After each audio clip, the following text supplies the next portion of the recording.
Do you constantly have an idea in your head and wonder, can I make money from this? Do you find yourself pulled in one direction, but life pulls you back? Do you have something that just lights you up, but you don't know what to do with it? Get ready to put your passion to work because Michelle Marie is in the house and she's going to help you pursue your passion and turn it into a profitable business. Hey there, Mom Boss. Welcome to the Social Media for Mompreneurs podcast. I'm Allison Scholes, brand strategist and lifestyle stock photographer. And yes, I'm that boss lady in sweatpants. If you're ready to fine-tune your personal brand, grow your business on social media, learn some really cool marketing hacks, all while balancing family life, then girl, you're in the right spot. And please don't be shy. You can connect with me over at bossladyinsweatpants.com. If you're ready for today's show, go ahead and hand out the kids' tablets, open those juice boxes, grab your coffee, and hide in your closet. It's time to dive in. Hi, Michelle. Welcome to the show. Hi, Allison. Thank you for having me. I've been so excited for days to talk to you. Oh, I'm so happy. I'm excited to have you here on the show. And of course, we're going to jump into our amazing topic, passion, right? We all have passion. But before we do, I want you to tell our listeners who you are and what's your business. Sure. Well, my name is Michelle Marie. I'm the owner of PutYourPassionToWork.com, and I'm a mindset and business coach. I help two kinds of women. I help women who are looking to find and discover their passion and put it to work. And then I also do business coaching for women who, like me, have a passion of helping others, and they themselves want to start or launch their own coaching business. Well, this leads me right into my first question. So thanks for that easy, transformation there. So how do we really know what our passion is? Like, how did you really define your passion? Such a good question. It can often be a loaded question because we put so much onus and energy into it that sometimes we aren't open to receiving the clues that God or the universe is giving to us. So I'll share my story, kind of my journey with you. And I think that'll lend an answer to that question, because for me, it was a long journey. And I think a lot of people can relate to that. All my life, I took the easy route, meaning I took the safe route of going to school right out of high school, getting a job, a 9-to-5 at a large corporation, which, matter of fact, I still work at to this day, half of my life, 18 years. And it was upon that realization that this time last year that I was going to be spending half my life at this company. And it caused me to reflect and also to look more towards my future, more so than I ever had. And I'm a very goal-oriented, driven person. So I'm always looking to the future, it seems like. And I realized I wasn't happy. Like I checked boxes and I have a wonderful family, husband, I have 2 boys. So my personal life really felt amazing and I was satisfied. But my career that I worked so hard for and invested 2 degrees in debt 6 figures with my school loans, etc. And here I was still left feeling unfulfilled. And that didn't feel right. I said, something must be wrong with me. But it was through that self-discovery that I realized so many people do the same thing. We are told we need to go work for that job until we retire, and then you go and enjoy life. And all the while, I was having these conversations with people in my life who felt just like me. We felt stuck almost on one end of the spectrum. It was soul sucking to be in your job to, oh, we're just not happy. We have a boss that we don't like. We're doing work we don't like, but we feel stuck because we're mid-career, mid-30s or older, and we just felt like there's nothing left. And that's just simply not true. And I'm living proof of that because now I'm working towards building a coaching business that can eventually replace my 9-to-5, or at least that's the goal. I have this beautiful meshing of both worlds, my 9-to-5 and then my coaching business. And my coaching business is really what my passion is and where my heart is. And so I feel so much more fulfilled. And that's like my mission for everyone that I work with, my clients and students. I guess in that story, the takeaway is to know that, first of all, that feeling is very common, that feeling of feeling stuck, unfulfilled, that you're made for something more beyond motherhood, beyond your spirituality, that you can find your passion. And because it's your passion, you would probably do it for free.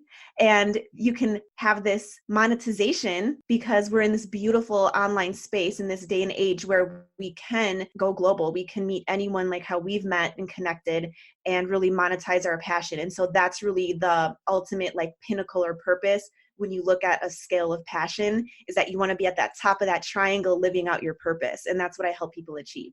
I love your story. And when you were talking about your story, going to school, doing the best you could, that sounded like me. We were taught that you go to school, you go to college. I even went back and got my master's and I was teaching. And yes, I loved my family and I was happy at home. And even though I was doing so well at work, I hated it. I just hated it. And I knew there was something more, but it's almost like people still don't talk about entrepreneurship. I still feel like it's such a foreign term to the 9-to-5 corporate world. So I'm so glad you're here to talk about this.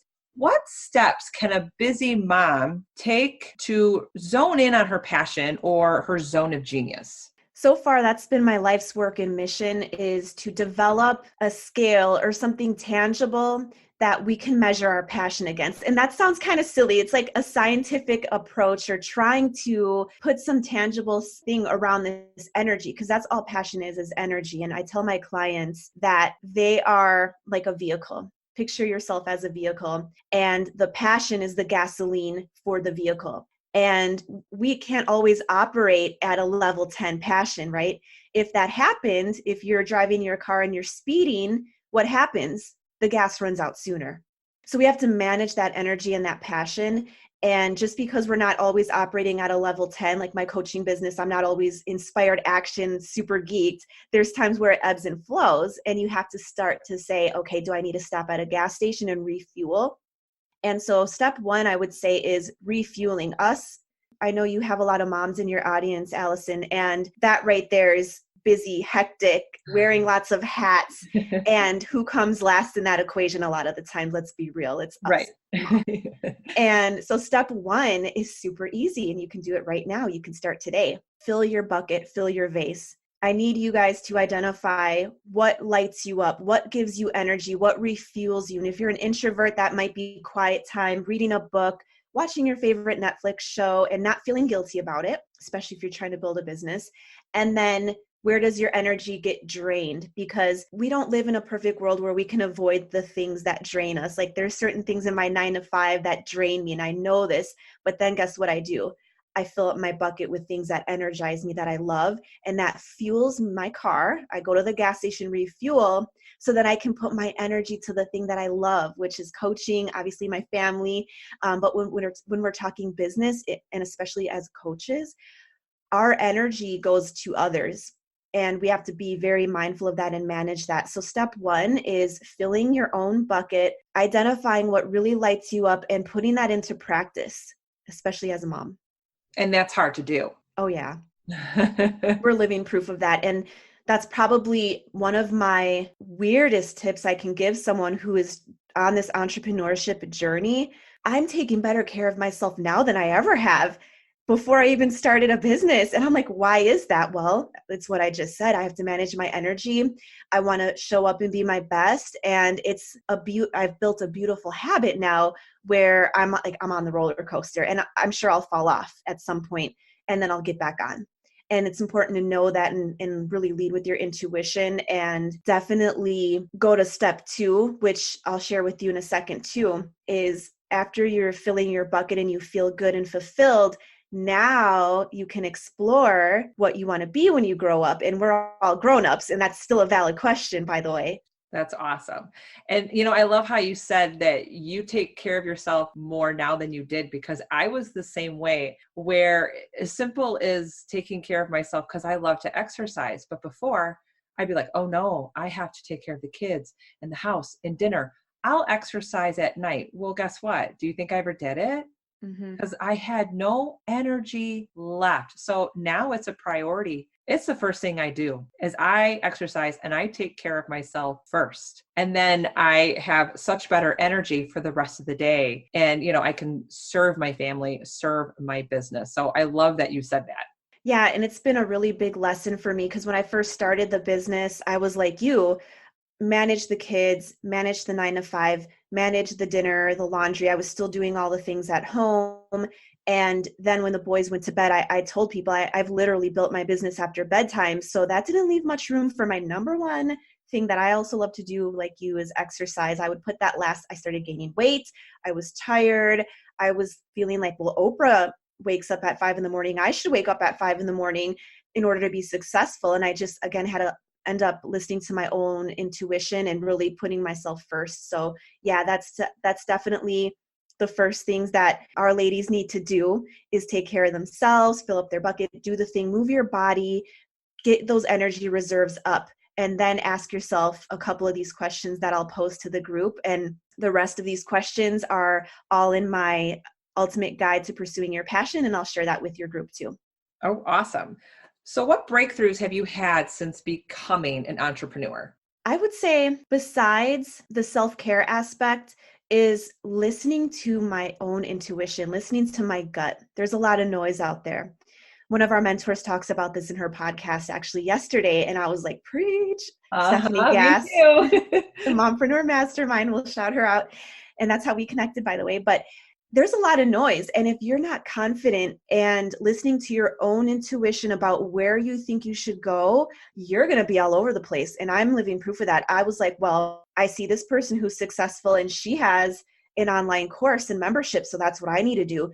Then you go follow some other guru that you're really feeling aligned to. And what she does is she's a 6-figure entrepreneur that goes on all these mastermind retreats. And that sounds amazing. And I love speaking in front of people. So let's go do that. Well, that's not aligned to my core values and my family values of me wanting to be at home when the boys get on and off the bus. And I love travel, but it has to be manageable around my family. So all of a sudden, you're pulled in all these different directions, yet you're not following here. And I'm pointing to my heart. You're not following what's in here. And so I think that's where a lot of the people get the heart-centered entrepreneur title from. And that's exactly why I branched off from just teaching hardcore business strategies and into the mindset, because you really need to have both. I can give you all the strategies all day long, Allison, but if you aren't feeling aligned, then you're going to fizz out. You're going to be a one-hit wonder and your business is going to be alive for 1 year or less, and then it's going to fall off. And so we need to manage both. I literally last night looked at my vision board and I actually crossed something off and I smiled. Yay. I was relieved because just like you, I am watching all of these other entrepreneurs who are successful and they're saying, I do this, I do that, take action, do this, do that. And they're all great ideas. And I know I could do them. But like you said, they weren't aligning with me. They were not lighting me up. And it was just haunting me day in and day out. And I wasn't going to get it done. And I just crossed it off. It's not going to help me right now. Maybe down the road, right? But not now. So I love that you said that. So here is for anyone listening and they're really getting zoned in on their passion and they have that gut feeling and they want to do something with it. Here's the ultimate question. How can someone put their passion to work and turn it into a business? Because I think that's what frightens most people. They have that passion and it fuels them up every day and they're ready to hit the gas, but they just don't have the tips or the knowledge or the strategy to actually turn it into a business. This is the good thing about that question, and it's the ultimate holy grail. I'm developing, as we speak right now, I showed you my scratch paper. I'm developing a model that someone can, if they want to, get to the pinnacle of this triangle. And the tip of the triangle is the holy grail of your purpose. And ultimately, that's probably where most of us want to go, which is, I love what I do. I live my passion every day and I make money doing it. Not only do I make money doing it, I make a living doing it and I'm able to provide very well for my family. So that's like the top of the triangle. And you have to identify first, is that where you want to go? Because you can have this passion and just keep it as a hobby. And that's okay too. And if you try to push it into a business and put all these parameters around it, you can actually lose passion. But for our audience, moms are trying to put their passion to work and build a business and monetize, then it's really simple. It's having the belief that you can do it. So long, I didn't have the belief and the confidence. And I thought, this woman over here, she's making 6, 7 figures, doing what she loves. You can tell it's apparent. And that's just not for me. I've already have my path. It's set. I have my 9 to 5. I can't do that. That's too big of a step. Like, you see how these blocks are happening when I'm telling myself, mindset blocks, fear, lack of confidence. So first, you need to have that belief. And second, you get to go do what you love. The second thing, and this is also on this scale, this passion scale that I'm developing, is that you have this initial interest and you have this little ping or fire or curiosity, right? And it gives you a burst of happiness. And when when you're really lit up and on fire, it's that inspired action. It's like, I can do anything. It's like, it's hard to describe it. It's like you're on fire in a good way, not Right. like running around, I'm on fire way. But it's that inspired action, and that's where you want to live, but also manage, like I talked about before. And when you're here, that's when the magic happens. I got my first client out of inspired action, going against what my business coach at the time was telling me to do. And when I told her how I got my first client, she kind of sat back and she's like, wow. I was thinking, was she thinking that this was a fluke or whatever? And then I started to do it again and again. Then I followed a launch method that I wasn't super aligned or inspired with. And guess what? It was a flop. Hmm. So again, that passion, that energy, and that alignment. So having the belief you can do it, and then asking yourself a few questions and journaling can also really be an eye opener and a light bulb moment for many women. So I can share with you a couple of those questions. Yeah, absolutely. Okay. And they're not questions that you haven't heard. Chances are you might have heard them before, but I really want you to listen and be open to the answer, no matter what it is. No judgment. No one's going to see these answers but you if you download my guide. But one of the questions, and there's 7 of them, is, if every profession paid $200,000, I could see myself doing blank. Now, this might seem like a funny question, and it's hard to keep reality removed from this one because it's almost like you have to dream. Yeah, I'm asking you to step out of your comfort zone and dream a little bit and take away all the societal factors that goes into a career and etc. But often when we remove the pressure of financial success, our passions seem a little bit more attainable and realistic. And it's a lot more realistic to make $200,000 than it is $1 million. So if I asked you, oh, if everything paid $1 million, what would you do, Allison? You'd be like, well, that's hard to wrap my mind around. So 200,000, it's a good chunk. Right. Like, you could make a good living in most areas of the US making 200K. So that's a good question you can ask yourself. And don't judge the answers, you guys. Just list it out, everything. It can be the most outrageous things, from astronaut to librarian or whatever, because the next questions will explore maybe what those things have in common, those core values. Now, do you encourage people to answer with their hearts and not the brain? Like, I feel like they battle, right? Yes, I encourage both. And this is sort of a new adventure for me. So I'm always working with a coach. I am a coach. I believe wholeheartedly in the industry. And it's the ABC method: always be coaching or always be coached. I cannot sit here and charge premium to receive coaching and then not receive it and then expect to have clients pay me a premium. So it's like this beautiful butterfly effect. So I'm working with a deep inner work coach, and she's teaching me. And now I get to teach you guys the feminine and the masculine energy. I had no idea what that meant. I was like, huh? Okay, what is this woo-woo stuff here? I'm very open. So I explored it, and now I know. The masculine energy is the to-do list, the pros and cons list, the very heady, brainy. Not to take away that saying women who are feminine don't have that, because we have both, but you need to explore both. And we as women have an advantage of the feminine energy, and that's where the heart comes in. That's the intuition. That's sitting in it and saying, okay, here's the list I just wrote out. Now, what am I feeling towards it? Where does my energy go? And that's the feminine. So you really do need to have a little bit of a balance of both. If you have one more than the other, it's too much. You kind of have to balance it. Because if you put too much heart into it and then you leave the brain out of it, then that's when we start to backfire a little bit and backtrack and lose that confidence, I think, in ourselves and our abilities and our passions. Oh, that's so interesting. All right, continue with your questions because these are Okay. Yeah. Again, here's another common question. And it's something that is really eye opening if you aren't very self aware, or if you're just at a point in your life where you're going through the motions and you need a little bit of outward help. This is where really a coach can come in, or just people in your life that you trust, and you can ask them, what do you think I'm good at? What do my friends and family come to me for help and advice for? This one was really big for me when I asked myself this, because I had everything from, well, you're really good at writing resumes. Barf. Okay, side note, I'm not going to do that for a living. I do have that natural knack for pulling out experiences and people's expertise and putting it on written form. Cool. I like that skill. All right. I can use that skill in other areas. What else? People come to me for advice. If I always said if I wasn't a coach, I would be a psychiatrist. I love therapy. I love helping people with their problems. That was a big one that this question pulled out in me. I love helping people. And I wrote that down, and I'm thinking, I went back to it and I said, well, there's a million ways you can help someone. You can help someone when they're bleeding. You can help someone go through a traumatic time. You can help someone with their internet connection. Do you know what I mean? right. So it goes deeper than that. And once I answered that question and I saw this commonality thread of people, communication, listening, those things that I just mentioned, it was very apparent that the word coach, now I can start exploring coaching. And this is the questions I asked myself before I was in my business and had my brand. At that point in time on my journey of self-discovery, hopefully I'm not going too much all over the place here, is I invested in my coaching, went on a couple discovery calls to explore this further, to kind of get that outward, not unbiased person outside of my life to help me explore.